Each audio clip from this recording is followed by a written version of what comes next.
Well, hello everyone. Welcome to this edition of Connected by Community, brought to you by Ballantine Capital Advisors.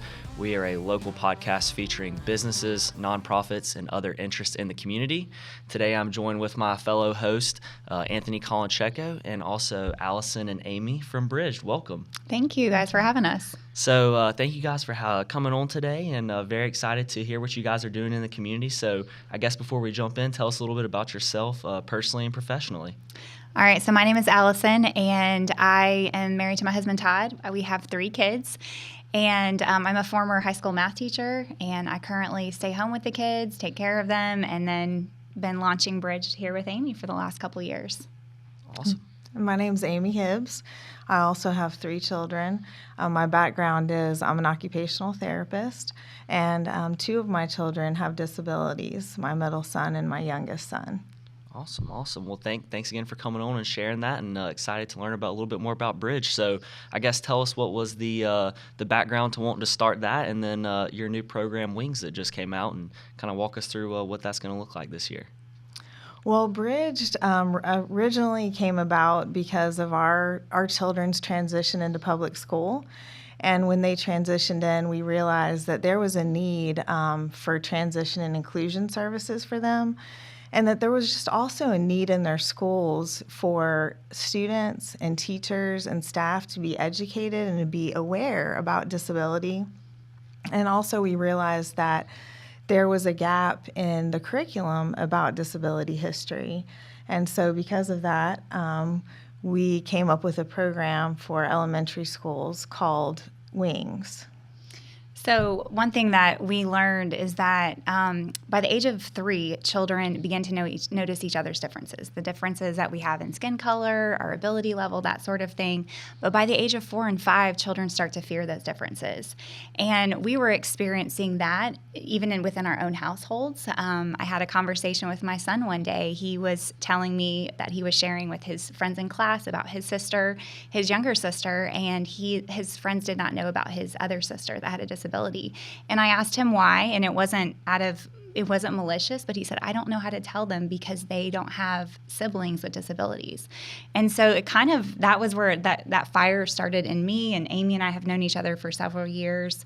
But our history is actually very recent with disability in our country. It was 1975 when children with disabilities were first allowed to go to school with their peers without disabilities, and that was only 47 years ago. So we're still just kind of overcoming that segregation of people with disabilities in our communities, and so we wanted to kind of come up with a program that would help bridge the gap between students with disabilities and students without disabilities. So we're going to get to the shirts, but what are some of the things that you actually do in the schools to help children? So we have our program is multifaceted. So it's called Wings. It's fashioned after a monarch butterfly. We've launched this at Monarch Elementary in Simpsonville. And so there's 4 different parts. We have an education wing, which is a quarterly curriculum that all students go through. In every quarter, there's 4 lessons that are about a certain character quality that the students learn about, and then we tie that in with disability in some sort of history lesson about disability or something about services that people with disabilities use or that sort of thing. We also teach staff. We have a professional development course that all staff go through at the school, and they learn also kind of a little bit more in depth what the students learn. We have a buddy class program, that's the second wing. So every student in a self-contained special education class is partnered with a buddy class, a peer class. So my daughter Haley, she is classified as 4th grade, and so she's partnered with another 4th grade class that most likely she would be in if she didn't have a disability. And so they do activities together. She goes to their class parties. They sometimes do reading partners together. They might go to recess together. So she has that opportunity to interact with them and to be with her peers, and then they also get to experience what it's like for her to navigate her community and her school. The third part of our program, the third wing, is a leadership development program, and that is for 4th and 5th grade students. We had an application process where they had to apply, they had to get a teacher recommendation letter, and we had 60 students that applied and got into the program, and those amazing kids, 4th and 5th graders, show up on Wednesday mornings at 7 o'clock, and once a week, and they learn about disability, they learn about character qualities, how to be an inclusive leader, and a little bit about the disability rights rights movement.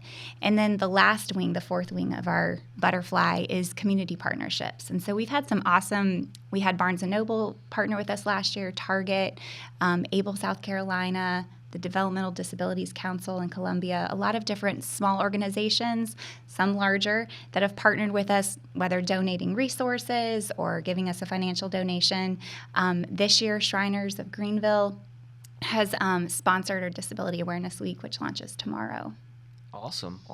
So let's jump into the wonderful T-shirts. You both are wearing the same shirt. So what's the history behind the shirt?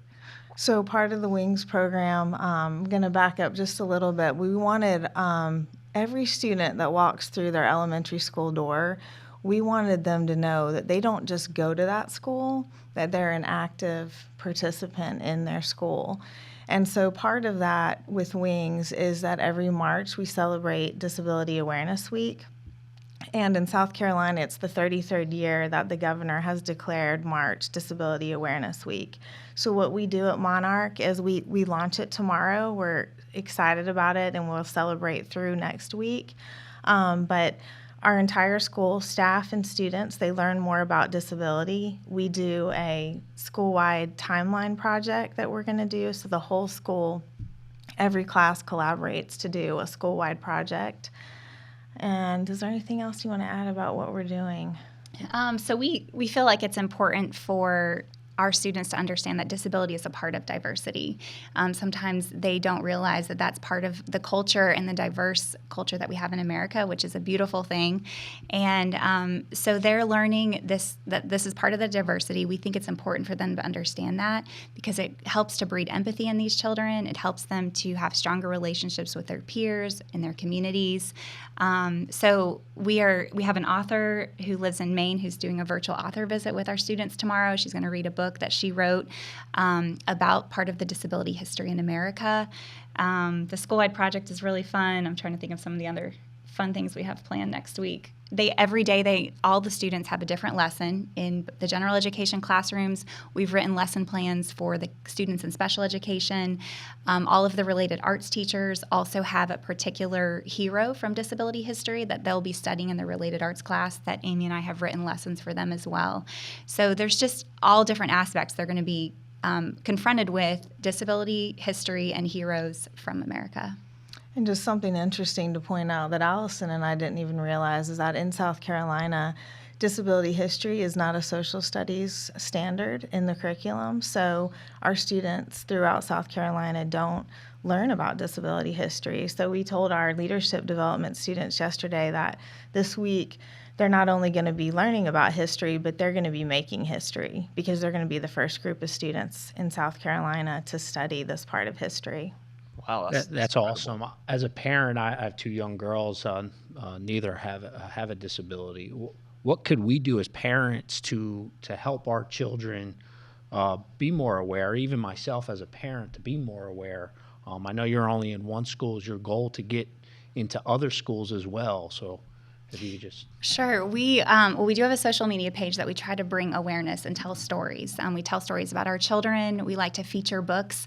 Amy and I do Amazon orders frequently of as many books that we can find that have a good reflection of children with disabilities and their stories. And so we have vetted a lot of books. We like to feature books on our social media page that we believe tell good stories about children with disabilities. So that's a great resource. We also, yes, we would like to expand. We would like to get into other schools because we have seen a significant culture change and shift in the school that we have started with where our children attend. So if you have connections with your administration or teachers at your school, please have them reach out to us through our social media pages, and we would love to have a conversation. If they can get a meeting with their administration with us, we would love to have that conversation. We're very excited to launch, hopefully, in more schools in Greenville County and ultimately across the state of South Carolina. Awesome. That's great. I'm sure you have so many stories that you could tell us. What have you seen the outcomes from your program and the joy that it has brought? You need to talk about Kate. Yes, she's looking at me, but I get emotional just hearing you ask that question because our program, it is a program, but it's about people. and the people that we get to see changed, even our own children and myself. I mean, and you guys might need a Kleenex after this story, so I'm just warning you. But last year during Disability Awareness Week, one of the things that we were educating students about is that disability is not a bad thing. It's not a bad word. It's just a part of someone's diversity. And so one of the students in a general education class, for the first time, and she's in 5th grade, she shared with her class that she had a disability, that she said, I have dyslexia, and I'm, for the first time, proud enough to share about it. And her mom said she got in the car, and she was just beaming, and of course her mom was crying her eyes out. Well, that same student became one of our leadership development students, and we had no idea that she had a disability. We didn't know that she struggled pretty significantly in school. And so she participated in the program, and now she is working in the special education classrooms every day. And she eats lunch every day with those students. She goes to recess every day with those students. And the reason that story is so significant for her, but it's so significant for me personally, because one thing that I wanted for my son when he started going to school, he had never eaten lunch at a table with his peers before. He had only eaten at a table with people with disabilities, and that was very important for me to have him eat with his peers, because how do you learn to eat, and how do you learn manners, and how do you learn social skills if you're never interacting with people, other people that don't have disabilities? And so now when I see that picture, one day I remember I was in Target in the aisle, and I had to pull my cart over because it was a picture of my son Caleb eating next to Kate, and for the first time, and he's in 5th grade too, and seeing them together, that it has such an impact. And that's why it starts in the school, but it literally transcends into our communities, and that's how we create the systemic change that we need about the stigma of disability. That's awesome, and it sounds like you're not only helping the families of children with disability and the kids alone, like your son and your daughter that are getting to experience these changes, but it sounds like you are creating leaders at such a young age, which that should, like you said, transcend into the community and into when they go into middle school and high school, and that's such an awesome thing. So congrats to you guys, because that's awesome. Thank you. It's good to Our hear. big vision is that these leaders, we know they're going to grow up one day, and they're going to be business owners, they're going to be politicians, they're going to be teachers, they're going to be the decision makers of the next generation. And if we can start with them now and kind of take away that fear, that stigma that we talked about that exists starting at the age of 5, when they're older, they're going to be the ones that are going to be making the decisions that's going to affect our children when they're older as well. And so we want to create that systemic change long term for future generations. We know we might not see the ultimate outcomes of what we're doing now, but we know that it's going to pay off years from now.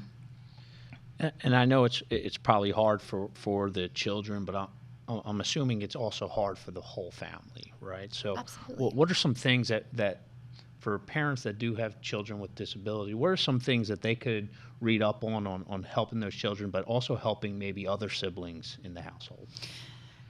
That's a complicated question. I mean, we're still trying to figure that out ourselves. I think it's that day in, day out. I heard somebody say one time, even if you give 1% today, that's a little bit closer to your end goal.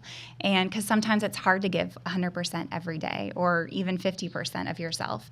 And so it's just those little reminders, like what Amy and I are doing every day. There's some days we're really tired and we don't want to keep writing more lessons or go back to the school and do more things. And it's just those, writing one more email or doing one more thing. It's just, even if it's one thing every day. Amy and I also would love to see more children's books about sibling relationships and things like that, because that is something that's very hard when you have, like my other 2 children have a sister with a disability, and they don't have any friends that have siblings with disabilities. And so kind of explaining that and bridging that gap as well, that's something that Amy and I are navigating every day, and still trying to find out that secret formula. I don't know if we have. I think community is huge. I know our neighborhood, it's like, I can't even say enough about our neighborhood, but even our grumpy neighbors that won't talk to me, they will talk to my son, and they know my son by name. And I think having a support system and a community that is willing to invite you in and my neighbors give Caleb a safe place to practice. We do dog sitting. And sometimes it's not pretty when we go in and we do our job, but it's a safe place for him to practice. And I think that's huge, to just be a part of the community. You were asking about, parents that don't have children with disabilities, just that, having your children say hi. And like Allison said, teaching them that it's nothing to be afraid of. Caleb sometimes talks on a level 10, and but our neighbors know now that can be scary to a child. It can be scary to me sometimes. I'm like, hey, buddy, use your inside voice, but just being open and aware. I know that at our school, that our PTA president said that before we came to the school, they didn't even know that we had students with disabilities in separate classrooms. And so just that awareness and the support, I think, is huge. So disability awareness next week. Is there a place people could actually buy those shirts? No.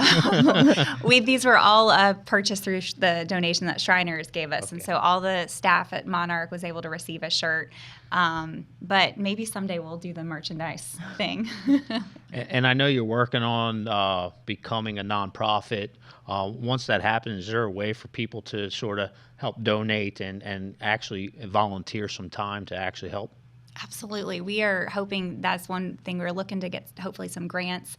Amy and I have a lot more research to do and a lot more writing that we want to do. And that takes a lot of time and resources. We've been working at this for a couple years and haven't made a dime, and we're okay with that because we feel very passionate and love what we do. But we know that we need funding to take it further, to get it into more schools and to get it out beyond just Simpsonville. So I see the passion. So I'm going to ask one of our signature questions that we ask all our guests. What makes you tick? What makes you get going? You Go ahead. And you can answer this any way you want. We had one guest actually answer what makes her mad, so you could answer this any way you want. I just think there's such a need. I get fired up thinking about it. It's just for kids to know that they're valuable and that they're included and that they can participate, not just in their schools, but in their communities. Because we know that a lot of kids that walk into school every day, they might not be coming from a place where they know they're valuable. And they might not be in a home situation where they're included and they can participate. And so having that space for them to know that when they walk through that door, I'm valuable, I belong here, and I can participate. I think the thing that gets me, I like to get on the side of advocating for laws being changed. We've had some incredible movement in the disability rights movement in America and some incredible laws. But when I think about the fact that it was only in 1990 that people with disabilities received their civil rights. I mean, I was born before 1990. Like, that's very, very recent.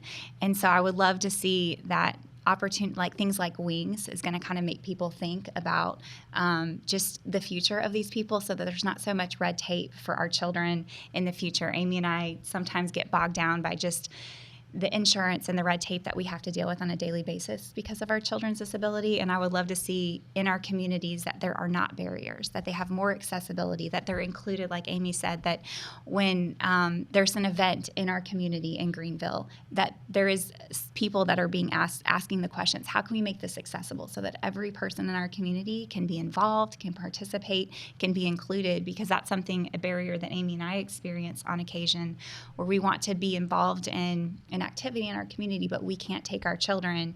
And so then it becomes a decision of, do we leave that one child at home, or do we not go as a family? And so that's something where I would love to see more accessibility and inclusivity in our communities of people with disabilities.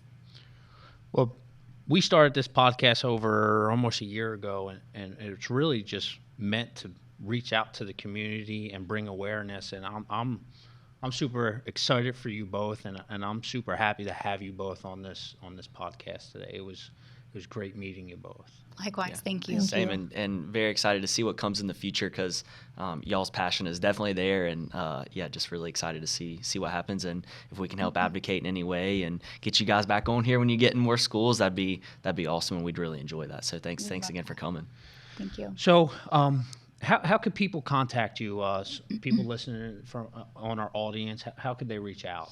So we don't have a website yet, but we are on social media. So we're on Facebook. You can find us at Bridged, and that's the past tense of bridged, because we believe bridged is more of an action word, and that's what we feel like we're doing. We're in action. We're bridging communities, but it's in an action, a form of action. And then on Instagram, it's at Bridged LLC. Awesome. Well, thank you all for listening to us on Connected by Community, brought to you by Ballantyne Capital Advisors. Please like us, share us, join us on Facebook, LinkedIn, and all the podcast platforms. Until next time, make our community great.